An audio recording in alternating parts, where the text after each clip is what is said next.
Hello. We have seen a lot of sunshine across the UK today. In fact, for the majority, the skies were faultless blue, very much like this image here from Derbyshire a little earlier on in the day. Not the case everywhere, however, and certainly northern Scotland always struggled with more in the way of cloud. There were some glimmers of brightness, but fairly overcast skies on and off throughout the day here in Stornoway. Satellite pictures shows you how the cloud was dispersed very nicely, actually, and you can see the more solid mass to the north of the UK, which is the remnants of a weather system that continued to bother northern Scotland and will actually drift further south into Scotland through the evening and overnight, even bringing a little bit of drizzly rain. But it will keep the temperatures up here. Elsewhere, much clearer skies, only a little patchy cloud drifting around, perhaps into some eastern coastal counties.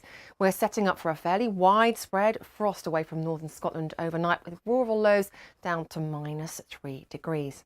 So a chilly start to Thursday, but a pretty sunny one nonetheless. Always a bit more cloud affecting those North Sea coasts throughout the day as we keep the chilly easterly breeze, and then some more cloud for the northeast of Scotland as that little weather system swirls away there in the North Sea. Some brighter spells though, I think, across Orkney and Shetland.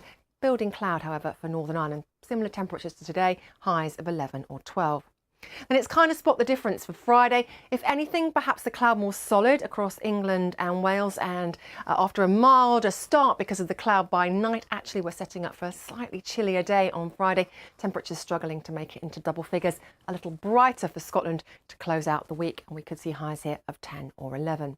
Changes though, as we look at the forecast for the weekend, are only really very subtle because the high is staying in position. It's continuing to channel the air across us originally from the Arctic on that easterly wind into the UK. A weather front tries to come into play through the second part of the weekend and may bring some rain into Northern Ireland and the far southwest of England. But essentially the high is going to keep things dry. Probably the best of the sunshine around on Saturday ahead of that front pulling into the west. That front though will kick up the wind in the west through the course of the weekend. Staying chilly for both Saturday and Sunday, but on a more positive note, it looks like milder air will start to push our way from the southeast as we go further into the week ahead of Easter. We'll keep you posted.